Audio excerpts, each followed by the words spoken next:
Hi, everyone.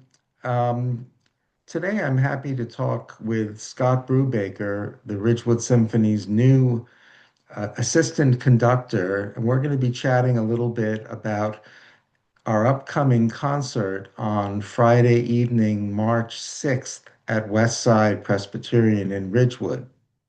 Um, it's got a program that has some pieces that Scott can certainly relate to, and that's what we'll talk about today.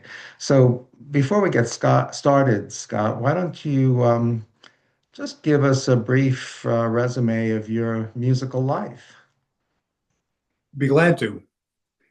Well, I grew up in a musical family in Englewood, New Jersey. And after a few years of piano lessons, I chose the French horn at age 10, mostly for its uniquely beautiful sound.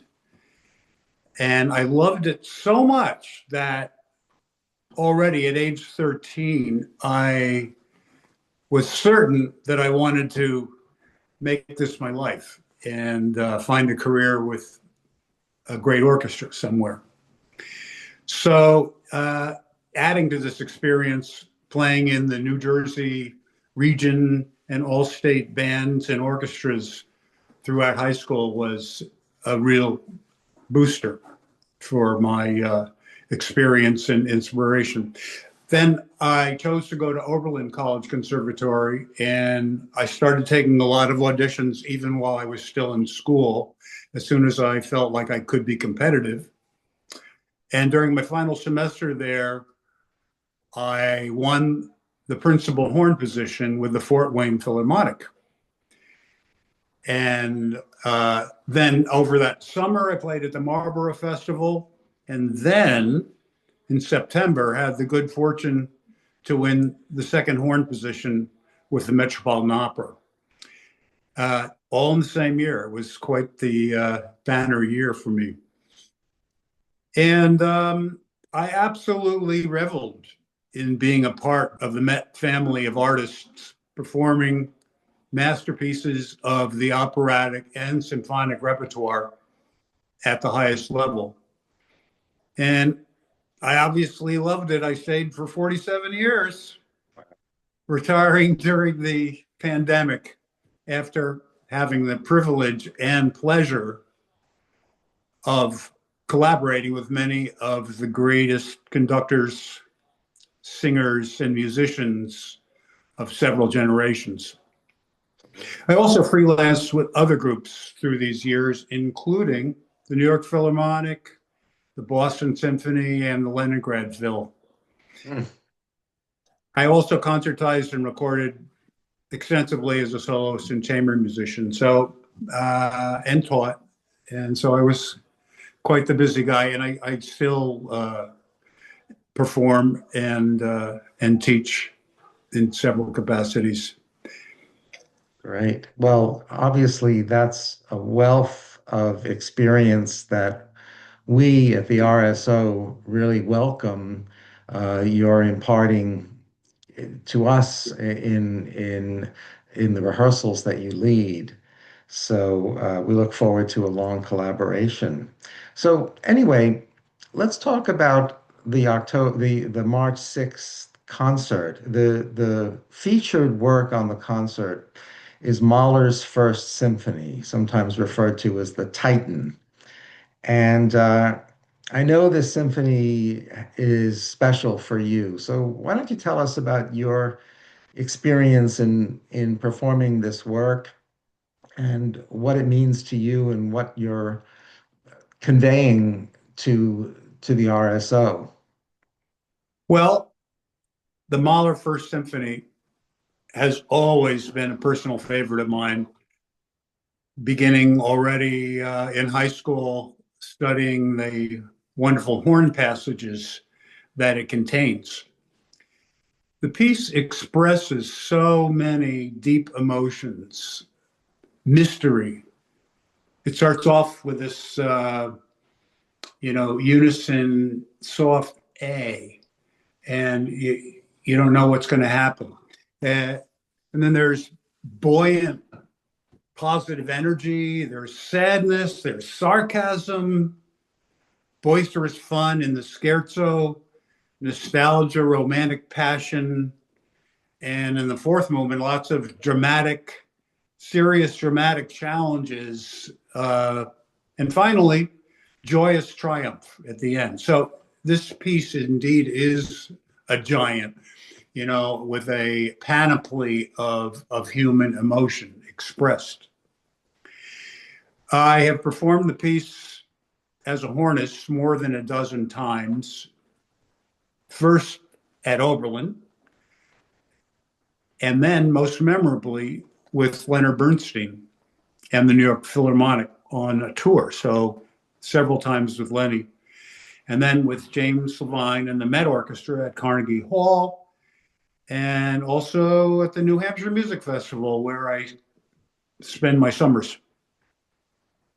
And in coaching the Ridgewood Symphony, winds, brass, and percussion on the Mahler, I've worked with the musicians to share the various characters and nuances that I've gleaned over my years of experience with the piece through drilling them on achieving more precise articulation, dynamics, rhythm, and phrasing.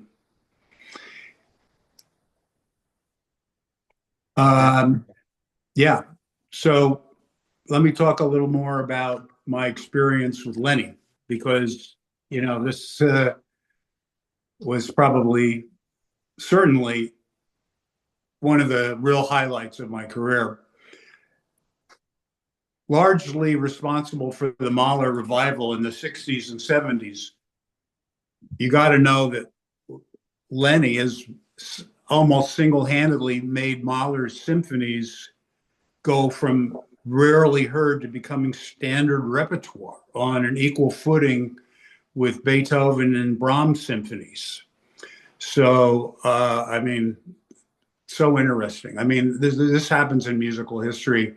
The music of Bach, for example, was really, no one was even playing it until, 50 years after his death. Mendelssohn came along and revived interest. And there's a real parallel in what Mendelssohn did for Bach and what Lenny did for Mahler.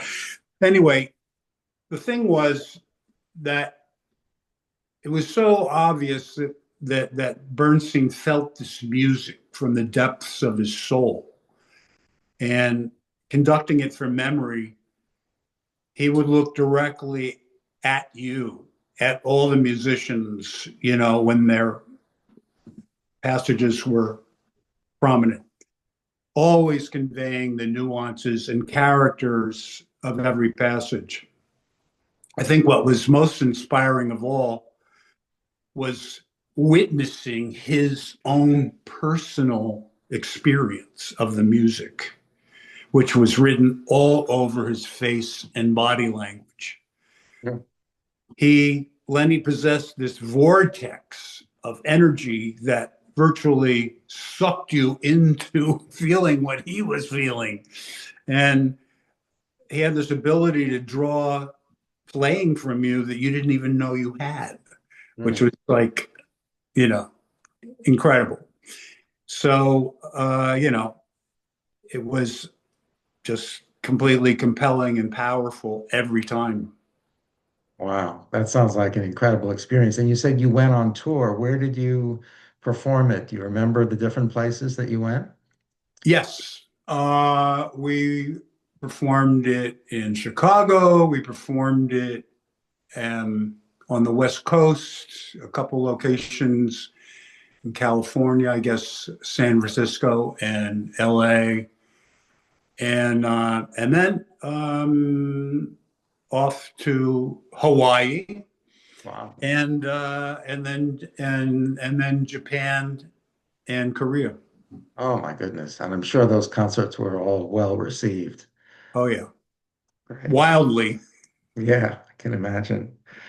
Okay, well, shifting gears from Mahler, the concert on March 6th kicks off with you making your debut on the podium conducting an overture by Giuseppe Verdi, the Nabucco Overture.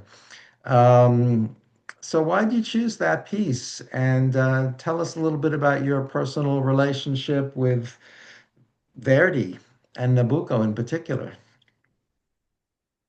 Well, uh, I'm just thrilled to lead the orchestra in the overture Nabucco, which is Verdi's third opera and his first great success, which actually guaranteed his career. He went on to write 26 operas, but his first two really didn't go over very well. But Nabucco was widely received from the beginning. And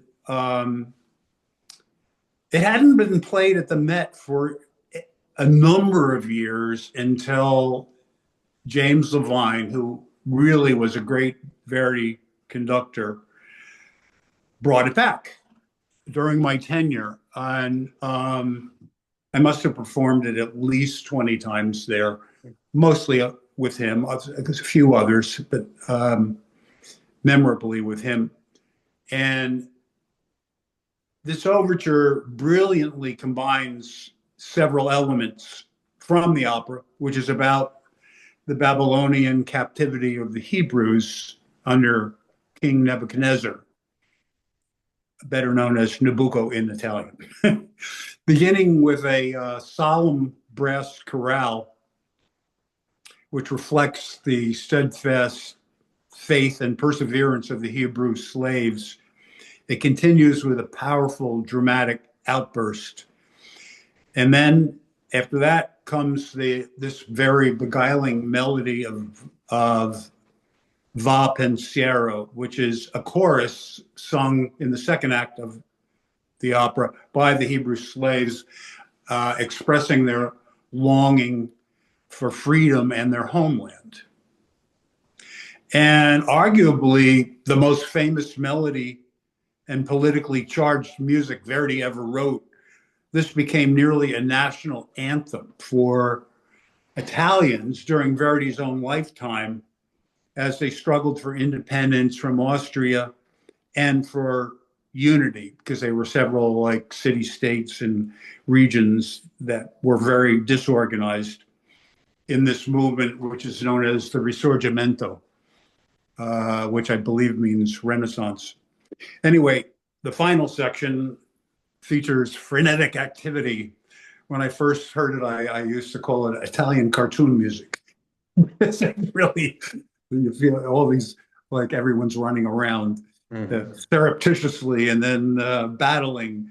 Anyway, but it's very exciting and has a lot of drive, and it accelerates to a dramatic and triumphant conclusion. I guess it's what we like to call an old-fashioned rabble rouser, guaranteed to excite an audience. So it's really, I think, a fun piece with a lot of variety in it. Right. Well, Scott, it's been really fun talking to you about your career and about the music we're about to play. I just can't wait for this concert. I'm really looking forward to playing and certainly looking forward to playing the overture under your direction. So thanks again, and we look forward to seeing all of you on March 6th at Westside Presbyterian. Okay, me too. Can't wait. Okay, take care. You Bye-bye. too.